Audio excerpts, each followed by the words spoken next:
I used to think being pretty was a blessing. Growing up, I'd spend hours in front of my bedroom mirror, turning my face this way and that, studying the features that everyone seemed to notice. My grandmother would cup my chin in her weathered hands and tell me I looked just like my mother did at my age. My mother would brush my long hair before bed, her fingers gentle as she worked through the tangles, and she'd say I was beautiful enough to be in magazines, on television, anywhere I wanted to be. In elementary school, I was just another kid. We all wore the same uniform, played the same games at recess, fought over the swings and the good spot in the lunch line. But somewhere around 5th grade, things started shifting. The way people looked at me changed. Teachers smiled at me differently. Other girls' mothers would comment on my appearance when they picked up their daughters from playdates. "What a pretty girl you are," they'd say, and I'd feel proud, special, chosen somehow. I believed beauty would open doors for me. I thought it was a gift, a head start in life, something that would make everything easier. My mother certainly seemed to think so. She'd tell me to smile more, to stand up straight, to wear my hair down instead of pulled back. "You're so beautiful," she'd say. "Don't hide it." I didn't understand then what she was really preparing me for, or what she was trying to protect me from. Maybe she didn't fully understand it herself. But by middle school, everything changed. I learned the truth that no one warns you about, the reality that lives in the shadow of every compliment. Beauty doesn't protect you.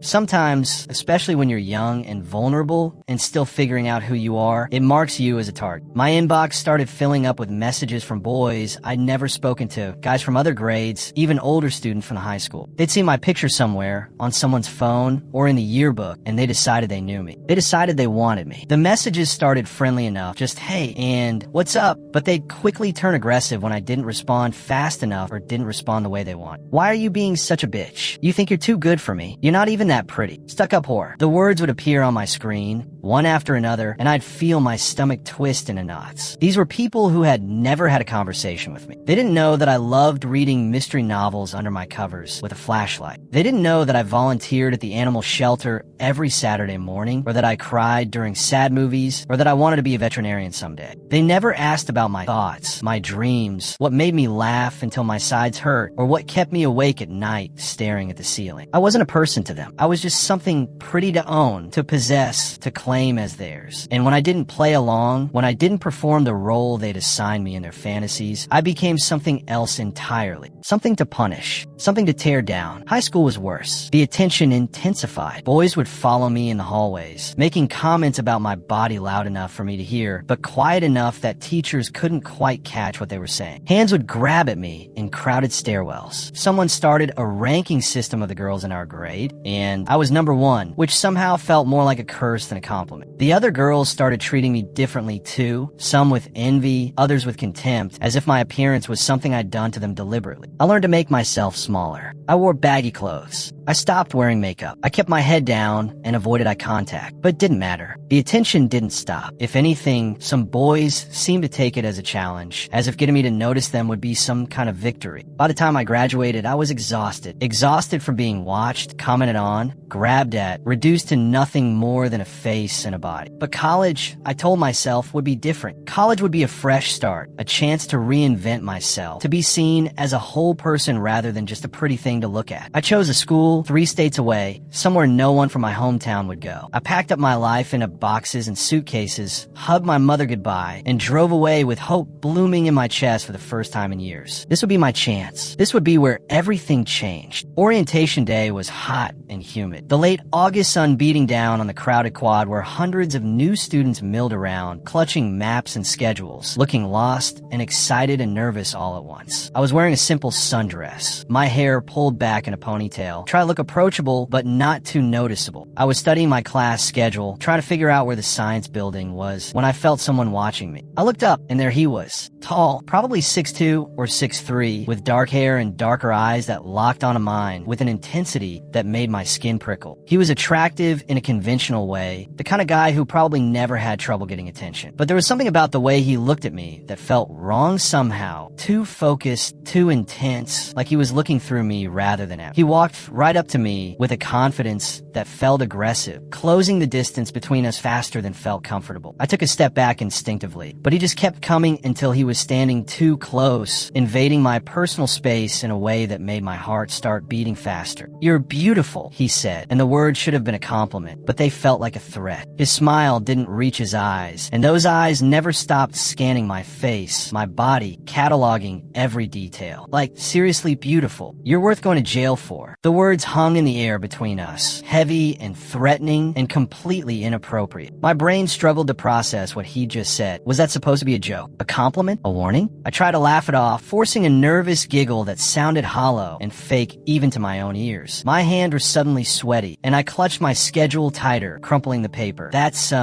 quite a line, I managed to say, trying to keep my voice light, try to defuse whatever this was. But he didn't laugh. He didn't smile wider or admit he was joking. Instead, he leaned in close, so close I could smell his cologne, something sharp and overwhelming. So close I could feel his breath on my neck, hot and invasive. His voice dropped to a whisper that somehow felt more threatening than if he'd shouted. "I'll be seeing you soon," he said. "Very, very soon." Then he walked away, leaving me standing there in the middle of the crowded quad, my heart pounding so hard I thought everyone around me must be able to hear it. My hands were shaking. My mouth was dry. Every instinct I had was screaming that something was deeply, fundamentally wrong. I should have reported him right then. I should have marched straight to campus security or student services or anyone in authority. I should have trusted my instincts, trusted that sick feeling in my stomach and the way my hands wouldn't stop trembling. But I didn't. Instead, I told myself I was overreacting, being dramatic, making too much of what was probably just an awkward attempt at flirting. Maybe he was nervous. Maybe he didn't realize how creepy he'd sounded. Maybe I was being too sensitive, too paranoid, bringing baggage from high school into a situation that didn't deserve it. I tried to shake it off, try to focus on the excitement of starting college, of new classes and new friends and new possibilities. I went to the orientation events, smiled at my roommate, unpacked my things in my tiny dorm room. I told myself everything would be fine. But then I walked into my first class on Monday morning, and there he was, sitting in the third row, that same intense stare locked on the doorway like he'd been waiting for me. When I entered, his face split into a wide smile that made my blood run cold. I quickly chose a seat on the opposite side of the room, as far from him as possible. But when the professor started lecturing and I finally allowed myself to relax slightly, to pull out my notebook and try to focus, I felt movement beside me. He'd gotten up during the lecture and moved to the empty seat directly next to mine. "Hey," he whispered, leaning close. "Told you I'd see you soon." My throat closed up. I couldn't respond, couldn't move, couldn't do anything but sit there and pretend to take notes while my hands shook so badly the words were illegible. The same thing happened in my next class, and the one after that. Every single class I was enrolled in, he was there, always choosing the seat closest to mine, always watching me with those dark, hungry eyes. It wasn't possible that we'd randomly ended up in all the same classes. He must have found out my schedule somehow, must have changed his own courses to match mine. The realization made me feel sick. I tried switching seats, arriving early to claim spots near the professor or in the very back corner. But he just moved to, always ending up beside me or directly behind me, close enough that I could feel his presence like a weight pressing down on my shoulders. Then he started showing up outside of class. I'd leave the library at night, and he'd be there, leaning against a lamppost, watching. I'd walk back to my dorm, and he'd be half a block behind me, maintaining just enough distance that I couldn't prove he was following me, but close enough that I knew he was there. I'd look out my apartment window, and sometimes I'd see him standing across the street, staring up at my building. My roommate thought I was being paranoid at first. "Maybe he just lives nearby," she'd say. "Maybe he's in a lot of your classes because you're in the same major." But even she started getting uncomfortable when he showed up at the coffee shop where we studied, at the dining hall where we ate lunch, at the campus gym where we took a yoga class together. "That's really weird," she finally admitted. "You should report him or something." But what would I report? That someone was in my classes? That I sometimes saw him around campus? I had no proof he was following me. I had no threatening messages or explicit threats. Just a feeling, just instinct, just the knowledge that something was very, very wrong. Then one night, about 3 weeks into the semester, I woke up suddenly in the darkness of my dorm room. My heart was already pounding before I was fully conscious. Some primitive part of my brain screaming danger before I even understood why. Then I heard it, a scraping sound at my window, metal on metal, something working at the frame. I sat up slowly, my eyes adjusting to the darkness, and that's when I saw him. His silhouette was unmistakable, looming against the glass of my second-story window. He must have climbed the fire escape. His hands were working at the window frame, trying to pry it open, trying to climb inside. Terror flooded through me, sharp and electric. I lunged out of bed and slammed the window shut, my hands shaking so violently I could barely grip the frame. I fumbled with the lock, finally getting it turned just as he pressed his face against the glass. In the dim light from the street lamp outside, I could see him smiling. Actually smiling. I stumbled backward, nearly tripping over my own feet, and grabbed my phone. My roommate was at her boyfriend's place. I was alone. I called campus security, my voice shaking so badly I could barely get the words out. By the time they arrived 15 minutes later, he was gone. The fire escape was empty. There was no sign anyone had been there at all except for some scratches on the window frame that could have been anything, could have been there for years. I didn't sleep the rest of that night. I sat with my back against the wall, my eyes fixed on that window, watching for any shadow, any movement. Every small sound made me jump. The building settling, a car passing outside, a door closing somewhere down the hall. My heart wouldn't stop racing, and my hands wouldn't stop shaking, and I couldn't stop seeing his face pressed against the glass. Couldn't stop seeing that smile. I reported everything the next morning. I went straight to campus police as soon as the sun came up, exhausted and terrified and desperate for someone to help me. I told them about the orientation day comment, about him being in all my classes, about seeing him following me, about him trying to break into my room. The officer taking my report looked concerned. He typed everything into his computer, made photocopies of my class schedule, promised they'd look into it. But when they reviewed the security footage from the night before, it only showed a masked figure on the fire escape. The person was wearing dark clothes and a ski mask. It could have been anyone. Not enough evidence, they said. Not enough to prove it was him. Not enough to file charges or get a restraining order. The best they could do was have a conversation with him, warn him to stay away from me. But what if he doesn't? I asked, my voice cracking. What if he comes back? The officer looked uncomfortable. Keep your doors and windows locked. Don't walk alone at night. If he makes any direct threats, or if he touches you, call us immediately. But until he actually does something, until he actually hurts you or explicitly threatens you, there's not much we can do. I stared at him in disbelief. So I have to wait until he actually hurts me? That's the policy? He didn't answer, just gave me a sympathetic look that made me want to scream. The campus police did talk to him. I know because he came up to me the next day in the hallway between classes, that same unsettling smile on his face. Got a visit from campus security, he said conversationally, like we were friends discussing the weather. Told them it was all a big misunderstanding. Told them we were dating and you were just being dramatic because we had a fight. They believed me. We're not dating, I said, my voice barely above a whisper. I don't even know your name. It's Marcus, he said like I'd asked, and we'll be dating. Eventually. You just don't know it yet. After that, things got worse. He stopped pretending to maintain distance. In class, he'd sit beside me before I could move away, sliding into the desk right next to mine no matter how early I arrived. His fingers would reach out and twist through my hair like he owned it, like my body was his property to touch whenever he wanted. I tried to pull away, but he'd just laugh quietly and do it again. His hand would slide onto my thigh under the desk, his fingers pressing into my skin through my jeans, moving higher while the professor lectured about literature or history or biology or something I could no longer focus on. I tried to push his hand away, but he was stronger and he just gripped tighter, hard enough to leave bruises I'd find later in the shape of his fingers. He'd whisper to me during class, his voice sickeningly sweet, his breath hot against my ear. I know you want this. Stop pretending you don't. You dress like that. You look like that. You know what you're doing. You're asking for it. I wasn't asking for anything. I was wearing jeans and a t-shirt. I was trying to learn, trying to focus, trying to survive. But it didn't matter what I wore or what I said or how many times I told him to stop. He didn't care. He decided what I wanted, what I was, and nothing I said or did would change his mind. I tried sitting in different seats. He just moved. I tried arriving late, so he'd already be seated. He'd get up and move next to me anyway. I tried talking to professors, but they'd just look uncomfortable and suggest I handle it through proper channels, which I'd already tried. The proper channels had told me to wait until I was actually hurt. Then came the day that broke something fundamental inside me. We were in a lecture hall, one of those big auditorium-style rooms that seated 200 students. The professor was droning on about something, his voice echoing through the space. Marcus and I were sitting in the very back row, in the corner where the lights didn't quite reach. I'd chosen that seat deliberately, thinking maybe if we were visible to fewer people, he'd behave differently. I was wrong. His hand slid up my thigh again, But this time he didn't stop. This time, when I tried to push him away, he grabbed my wrist with his other hand and held it down. "Don't," he whispered. "Don't make a scene. Just let it happen." And then he took what he wanted. Right there, in a room full of people, in the middle of a lecture, he violated me. I froze completely. My body wouldn't move, wouldn't fight, wouldn't run. My voice wouldn't come, wouldn't scream, wouldn't call for help. I just sat there, paralyzed, trapped in my own body while he did what he wanted. Around us, 200 students took notes and checked their phones and whispered to their neighbors, and not one of them noticed. Not one of them saw. Not one of them helped. Afterward, he leaned in close, his lips brushing my ear, and his voice was soft and threatening and absolutely certain. "If you tell anyone about this, if you report me again, I'll make things so much worse. I know where you live. I know your schedule. I know your roommate's name and where she works and what time she gets home. I know everything about you. So keep your mouth shut, and maybe I'll be gentle next time." Next time. The words echoed in my head. There was going to be a next time, and another time after that. This was my life now. This was what I'd been reduced to. I sat through the rest of that lecture in complete shock, my body numb, my mind screaming. When class ended, I gathered my things with shaking hands and walked out on legs that barely held me up. I went back to my dorm room, locked the door, and sat on the floor of my shower fully clothed while scalding hot water poured over me. I scrubbed my skin until it was raw and red and burning, but I couldn't wash away what had happened. I couldn't wash away the feeling of his hands, the sound of his voice, the knowledge that I was completely powerless to stop him. So I stayed silent. I swallowed the shame and fear and rage and kept it all locked inside where no one could see it. I stopped going to those classes. I stopped leaving my dorm room except when absolutely necessary. My grades plummeted. My roommate asked if I was okay, and I lied and said I was fine, just stressed about school. My mother called, and I lied and said everything was great. I was loving college. I lied to everyone because the truth was too big, too terrible, too overwhelming to speak out loud. If I said it, if I admitted what had happened, then it would be real. Then I'd have to face it. Then I'd have to deal with the questions and the doubt and the inevitable suggestions that somehow I'd brought this on myself. I should have fought harder, screamed louder, done something different. And I couldn't face that. I couldn't face any of it. I lasted until the end of the semester, barely. I failed 3 classes. I lost 15 pounds because I couldn't eat. I stopped sleeping more than a few hours a night because every time I closed my eyes, I saw his face, felt his hands, heard his voice. By the time winter break arrived, I was a shell of the person I'd been just a few months earlier. I went home for the holidays and told my mother I was transferring schools. She was disappointed, but didn't push too hard when she saw how thin I'd gotten, how dark the circles under my eyes were. I think she knew something had happened, but she didn't ask, and I didn't tell her. Would I have said that her beautiful daughter, the one she'd been so proud of, had been marked as prey and hunted down? That beauty wasn't the blessing she'd promised it would be? I transferred to a school on the other side of the country for the spring semester. I changed my phone number and deleted every social media account I had. I cut my hair short and dyed it a different color. I started wearing only baggy, shapeless clothes. I tried to make myself invisible, unremarkable, forgettable. I tried to erase the person I'd been, the person who'd attracted his attention in the first place. The new school was better in some ways. No one knew me there. No one followed me or touched me or whispered threats in my ear. But I was different now. I couldn't trust anyone. I couldn't relax. I'd sit in class with my back to the wall, constantly scanning for threats. I'd walk across campus with my keys clutched between my fingers like a weapon.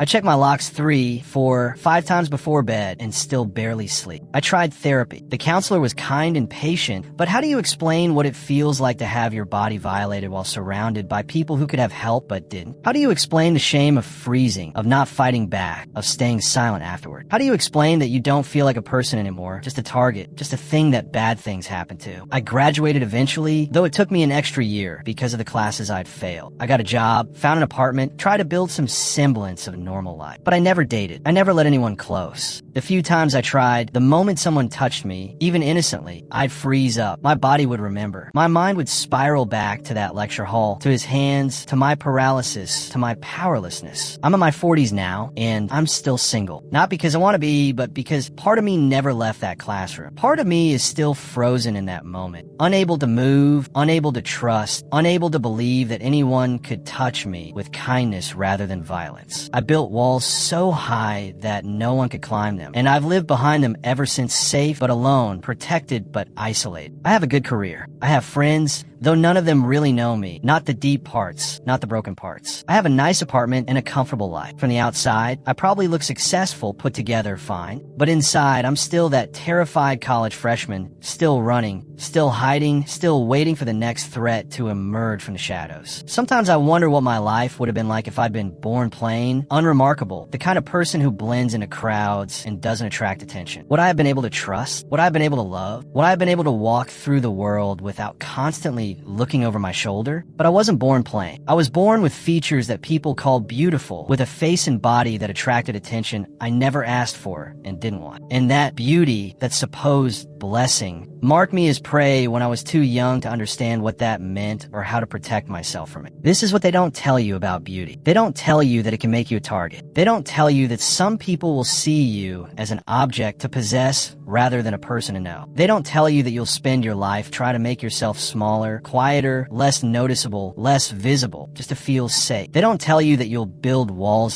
so high around your heart that no one can reach you, not even the people who might genuinely care. They tell you beauty is a blessing, a gift, something to be grateful for. But sometimes, especially when you're young and vulnerable and the world is full of people who see beauty as permission, it's not a blessing at all. Sometimes it's a curse that follows you for the rest of your life, shaping every decision, every relationship, every moment of trust or fear. I'm still here. I'm still surviving, but I'm not really living, not the way I should be, not the way I would have if things had been different. And that's the truth about beauty that no one wants to admit. Sometimes the price of being pretty is everything else. Sometimes it costs you your ability to trust, to love, to be vulnerable, to be fully human. Sometimes it costs you your whole life. If you enjoyed this story, like and subscribe for more real stories that matter.